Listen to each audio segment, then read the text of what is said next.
자, 그래서 바른정당 선대위 종합상황실장을 맡고 있는 이혜훈 의원 전화 연결해서 입장 들어보겠습니다. 이 의원님 안녕하세요. 네, 안녕하세요. 예. 그 바른정당 의원 14명이 자유한국당 홍준표 후보 만나서 이 연대를 방안을 모색하겠다. 다시 말해서 뭐 명분은 일단 뭐 좌파의 집권을 막겠다 이런 건데 말이에요. 자, 이혜훈 의원께서는 이 뉴스 듣고 어떤 생각 드셨습니까? 저는 이제 저희들 33명이 탈당을 해서 당을 만들었을 때는 같은 생각을 갖고 있는 줄 알았습니다. 근데 최근에 이제 이 얘기를 들으면서 그게 아니구나. 우리 안에도 생각이 다르구나. 그런 생각을 했습니다. 적어도 이제 당에 남으려는 분, 지금 14분을 제외하고요. 예. 저희들은 진짜 보수의 길을 가고 싶어서 탈당하고 창당했습니다. 저를 포함해서. 보수 대통령이 탄핵을 왜 당했나. 국민이 준 권력을 국민을 위해서 쓰지 않고 자신과 가까운 몇 사람의 주머니를 채우는 데 썼다. 잘못이 드러나도 인정도 안 했고 사과도 안 했고 또 잘못한 게 아니라고 우기고 보수라는 사실이 부끄럽게 만들었습니다. 한때 거의 전 국민의 절반쯤 되던 보수가 탄핵이 있고 나서는 10% 정도로 쪼그라든 이유가 보수라는 그 단어 자체가 부끄러움의 대명사가 되었기 때문이라고 저희들은 봅니다. 진짜 보수는 그런 게 아니다. 끼리끼리 해먹고 잘못이 드러나도 인정도 안 하고 책임지지도 않고 이런 뻔뻔한 게 보수가 아니라 진짜 보수는 깨끗하고 국민을 위해서 정말 헌신하고 책임지고 당당한 그게 바로 보수고 그게 진짜 보수다. 우린 그런 진짜 보수하려고 탈당했고 창당했다. 그런데 지지율이 좀 안 나온다고 그 잘못된 길 우리가 도저히 같이 갈 수 없어서 나온 그 잘못된 길로 돌아가는 거 저는 도무지 납득이 잘 안 됩니다. 예. 지금 이미 돌아올 수 없는 강을 건넜다고 보십니까? 그렇게 봅니다. 어제 그 중에 그 14명에 속했다고 언론에 이름이 난 어떤 분이 예. 같이 가지 못해서 미안하다. 그리고 나는 다른 게 아니라 이제 지역구에서 합하라고 하는 어떻게 보면 유권자 중에 일부죠. 유권자 중에 일부 때문에 어쩔 수가 없다라는 문자를 보내오셨어요. 그 얘기는 이제 이미 다 탈당을 결심하신 것 같아요. 자, 그러면은 지금 제가 좀 이해가 안 되는 게 사실 얼마 전까지만 해도 안철수 후보 지지 선언을 하겠다 지금 이러지 않았나요? 근데 이게 어떻게 또 갑자기 자유한국당 홍준표 후보로 이 방향이 틀어진 거예요? 그러니 저도 이해가 안 되고요. 그분들이 지금 말씀하시는 이제 소위 말하는 문재인 후보의 집권, 이 집권을 저지하기 위해서 간다라는 것도 저는 사실 그냥 하시는 말씀일 뿐일 수도 있다. 그런 생각이 들어요. 왜냐면 말씀이 계속 바뀌고 있어서요. 이게 예를 들면은 사실 이분들 중에는 그 청문회에서 네. 아주 날카롭게 물론 이혜훈 의원께서도 청문회에 참석을 하신 청문위원이셨지만 굉장히 이 박근혜 전 대통령의 반대 입장에 있어서 또 날카롭게 몰아붙이던 분들도 계시거든요. 네. 그러면은 이런 거를 도대체 국민들은 어떻게 바라봐야 되는지 이런 부분이 좀 난감한 분들도 있을 것 같아요. 어제 댓글들 보니까 제일 많은 분들이 그걸 지적하시더라고요. 그럼 그게 쇼였냐. 댓글에 어마어마하게 그런 게 많이 달리고요. 많은 분들이 공감을 표시한 소위 베스트 댓글이라는 거 있잖아요. 예. 그 베스트 댓글이 보니까 그 청문회는 뭐였냐라고 얘기하세요. 근데 이게 제가 좀 궁금한 게요. 네. 이렇게 그 정치적인 어떤 행위를 했을 경우에 물론 지역구가 뭐 바라는 그런 지역구도 있겠지만, 이런 것들이 다음번 선거에 영향을 안 주나요?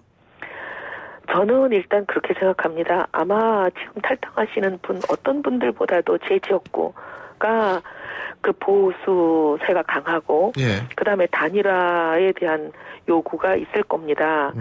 저도 밖에 나가면 그런 얘기를 좀 듣긴 하거든요. 예. 그런데, 예를 들어 유권자가 한 20만 명 되면, 예. 20만 명 모두의 목소리를 듣지는 못하세요. 예. 근데 본인과 가까운 분들, 밥 먹고, 만나고 차 마시고 하시는 이 일부 한 몇백 명 말씀을 들으시는 거거든요. 그 몇백 명의 얘기를 전체 유권자의 뜻이라고 잘못 생각하시는 경우도 있고, 왜냐하면 20만 명이 다 얘기하지 않거든요. 그러다 보니까 만나는 분들 얘기를 굉장히 크게 생각하시는 그런 경향이 있지 않나 생각도 되고, 그다음에 또 자유한국당 쪽에서 끊임없이 여러 가지 또 뭐 꽃보직을 준다든지 뭐 제안을 많이 하셨다는 여러 가지 소문도 있고 뭐 그런 건 있습니다. 근데 저는 이 단일화 요구에 대해서도 조금 좀 이해가 안 되는 게, 보수 집권을 위해서 단일화해야 된다, 그분들 지금 그렇게 말씀하시거든요. 근데 이번에는 보수 대통령이 아주 참담한 실패를 보여주셨기 때문에 이번 선거는 보수가 단일화돼도 집권이 어려운 상황 아니겠습니까? 여러 가지 숫자가 보여주잖아요. 그런데 저는 더 중요한 문제는 보수 개혁 없는 단일화. 이거는 보수가 앞으로 영원히 죽는 길이라고 생각합니다. 그럼 뭐가 보수를 위해서 가장 좋은 길이냐? 지금 개혁도 없이 그냥 뭉치기만 하는 거, 이거는 저는 보수에 오히려 더 독이 된다고 봅니다. 보수가 똘똘 뭉쳐도 이기기 어려운 지금 상황 왜 만들어졌나? 말씀드린 대로 보수 대통령의 그 참담한 실패 때문인데, 그 실패는 오랫동안 누적되어온 보수 진영 내부의 문제가 한꺼번에 터진 거라고 보거든요. 오랜 세월 동안 보수는 잘못이 불거지기만 하면 과감히 수술해서 그 문제를 제거하고 새살을 돋게 하고, 그런 일들을 하지 않고 항상 뭘 했냐면, 우리가 정권을 내줄 수는 없지 않느냐 이렇게 얘기하면서 한데 뭉쳐야 된다, 빨리 뭉치자, 그러면서 문제를 항상 덮고 가는 식이었어요. 결국 문제는 해결하지 않고 그 문제는 점점 커져 왔습니다. 그래서 결국은 보수 대통령이 탄핵을 맞는 상황까지 온 거거든요. 근데 이번에 또 그 문제를, 이렇게 어마어마한 문제가 터졌는데도 이걸 해결하지 않고 우리가 정권을 잡아야 하지 않느냐 이런 명분을 내세워서 또 덮고 간다면 이번에 집권도 어려울 뿐만 아니라 저는 이런 보수는 국민들로부터 버림받을까 봐 정말 겁납니다. 결국 국민의 사랑과 신뢰를 받으려면 보수가 바뀌고 개혁돼야 되는데, 바뀌고 개혁되는 것을 지금 안 하겠다는 거잖아요. 저희들은 오히려 이 보수가 바뀌고 개혁되는 길을 고통스럽고 외롭지만 보수가 살고 영원히 살기 위해서 꿋꿋이 가려고 합니다. 근데 제가 궁금한 게 또 하나 있는 게, 이 정치공학적 얘기인데, 지금 나가시려고 하는 의원분들이 대부분 김무성계라고 알려지고 있지 않습니까? 네, 그렇습니다. 근데 김무성계 의원들은 나가고 김무성 전 대표는 당에 남고, 이건 어떤 겁니까? 이건 또? 예? 네, 여러 가지 좀 모순이죠. 모순인데, 김무성 대표님은 어쨌든 말씀이, 당을 만든 본인, 이제 어떻게 보면 주인의 입장에서 내가 어떻게 당을 나가겠느냐 이렇게 말씀하시고 당을 나가지 않겠다고 어제까지 말씀하고 계십니다. 그럼 계파의 와인가요? 뭐 그렇게 예? 표현을 해도 뭐 반박할 말이 없어진 것 같아요. 아니, 그 계파의 수장은 남고 계파에 속한 의원들은 나가고, 이게 이런 경우는 없었거든요. 사실 우리나라 정당사에. 예? 사실 어떻게 보면은 지금 남겠다고 한 분 중에 김무성 걔는 단 한 명도 없습니다. 자, 그리고요, 현실적인 문제인데, 이 14분이 나가면 18분이 남죠. 그죠? 네네. 근데 이러면은 원내 교섭단체도 안 되는데 어떻게 당을 꾸립니까? 저희들은 뭐, 대선이 끝나고 나면 여러 가지 또 길을 모색을 하겠지만, 예. 또 저희와 함께 하려고 하는 분들도 있기 때문에 뭐 교섭단체가 될 가능성도 많고요. 아하. 그 다음에 뭐 설사 교섭단체가 되지 않는다 하더라도, 저희들은 뭐 저희끼리 돈을 내서라도 같이 가겠다는 생각을 오래전부터 하고 있습니다. 왜냐하면 이분들이 뭐 탈당 얘기를 할 때부터 저희가 이미 뭐 여러 가지 계산을 해봤습니다. 몇 명이 남을 것이며, 그 몇 명이 남으면 당사는 어떻게 하며, 당 직원들 월급은 어떻게 주며, 나름 저희들이 몇 사람이 계산을 해보고 우리가 주머니를 털어서라도 같이 가자라고 이미 저희들은 뭉쳐있는 상태입니다. 그러니까 이제 끝까지 바른정당을 지키겠다, 이 말씀이시죠, 그죠? 네.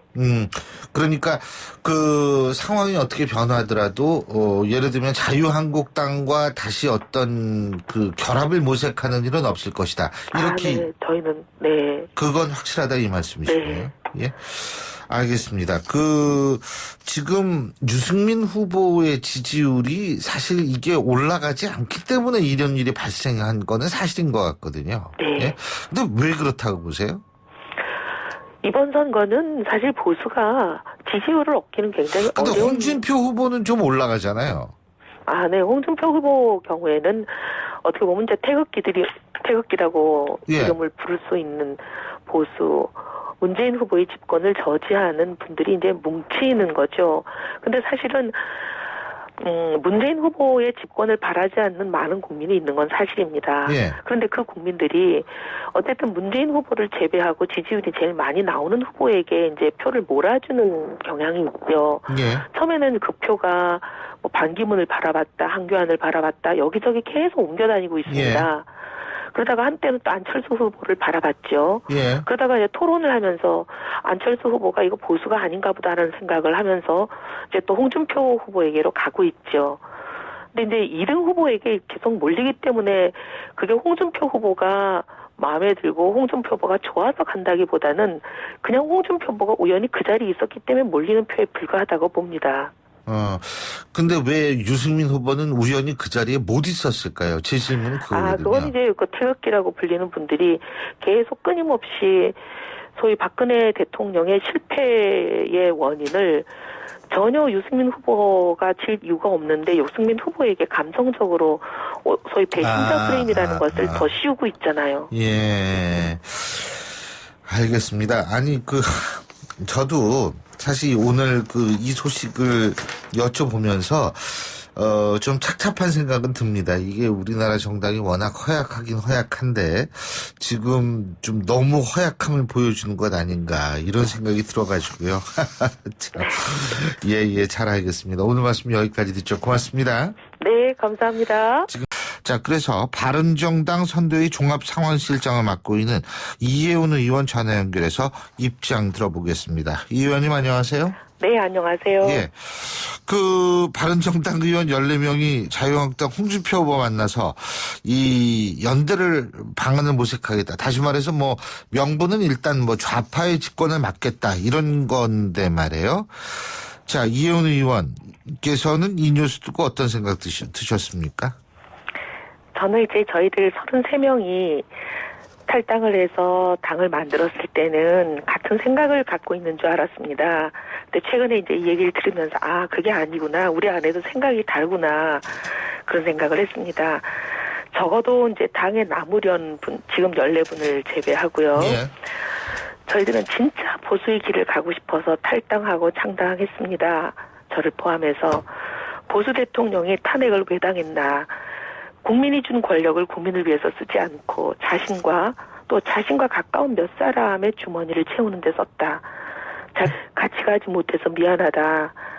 그리고 나는 다른 게 아니라 이제 지역구에서 합하라고 하는 어떻게 보면 유권자 중에 일부죠. 유권자 중에 일부 때문에 어쩔 수가 없다라는 문자를 보내오셨어요. 그 얘기는 이제 이미 다 탈당을 결심하신 것 같아요. 자, 그러면은 지금 제가 좀 이해가 안 되는 게 사실 얼마 전까지만 해도 안철수 후보 지지 선언을 하겠다 지금 이러지 않았나요? 근데 이게 어떻게 또 갑자기 자유한국당 홍준표 후보로 이 방향이 틀어진 거예요? 그러니 저도 이해가 안 되고요. 그분들이 지금 말씀하시는 이제 소위 말하는 문재인 후보의 집권, 이 집권을 저지하기 위해서 간다라는 것도 저는 사실 그냥 하시는 말씀일 뿐일 수도 있다. 그런 생각이 들어요. 왜냐면 말씀이 계속 바뀌고 있어서요.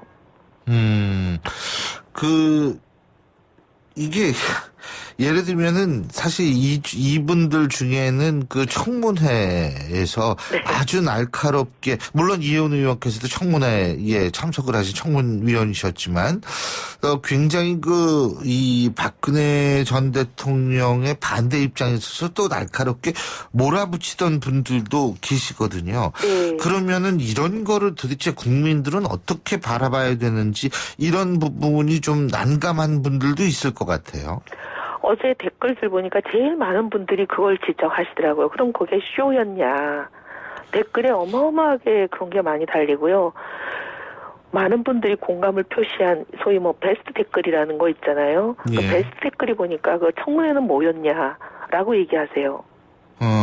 근데 이게 제가 좀 궁금한 게요. 네. 이렇게 그 정치적인 어떤 행위를 했을 경우에 지역구, 물론 지역구가 뭐 바라는 그런 지역구도 있겠지만, 이런 것들이 그 다음번 선거에 영향을 안 주나요? 저는 일단 그렇게 생각합니다. 아마 지금 탈당하시는 분, 어떤 분들보다도 제 지역구가 그 보수세가 강하고, 예. 그 다음에 단일화에 대한 요구가 있을 겁니다. 저도 뭐 밖에 나가면 그런 얘기를 좀 듣긴 하거든요. 예. 그런데, 예를 들어 유권자가 한 20만 명 되면, 네. 20만 명 모두의 목소리를 듣지는 못하세요. 예. 근데 본인과 가까운 분들, 뭐, 밥 먹고, 만나고 차 마시고 하시는 이 일부 한 몇백 명 말씀을 들으시는 거거든요. 그 몇백 명의 얘기를 전체 유권자의 뜻이라고 잘못 생각하시는 경우도 있고, 왜냐하면 20만 명이 다 얘기하지 않거든요. 그러다 보니까 만나는 분들 얘기를 굉장히 크게 생각하시는 그런 경향이 있지 않나 생각도 되고, 그다음에 또 자유한국당 쪽에서 끊임없이 여러 가지 또 뭐 꽃보직을 준다든지 뭐 제안을 많이 하셨다는 여러 가지 소문도 있고 뭐 그런 건 있습니다. 근데 저는 이 단일화 요구에 대해서도 조금 좀 이해가 안 되는 게, 보수 집권을 위해서 단일화해야 된다. 그분들 지금 그럴못이 드러나도 인정도 안 했고 사과도 안 했고 또 잘못한 게 아니라고 우기고, 보수라는 사실이 부끄럽게 만들었습니다. 한때 거의 전 국민의 절반쯤 되던 보수가 탄핵이 있고 나서는 10% 정도로 쪼그라든 이유가 보수라는 그 단어 자체가 부끄러움의 대명사가 되었기 때문이라고 저희들은 봅니다. 진짜 보수는 그런 게 아니다. 끼리끼리 해먹고 잘못이 드러나도 인정도 안 하고 책임지지도 않고 이런 뻔뻔한 게 보수가 아니라, 진짜 보수는 깨끗하고 국민을 위해서 정말 헌신하고 책임지고 당당한, 그게 바로 보수고 그게 진짜 보수다. 우린 그런 진짜 보수하려고 탈당했고 창당했다. 그런데 지지율이 좀 안 나온다고 그 잘못된 길, 우리가 도저히 같이 갈 수 없어서 나온 그 잘못된 길로 돌아가는 거, 저는 도무지 납득이 잘 안 됩니다. 예. 지금 이미 돌아올 수 없는 강을 건넜다고 보십니까?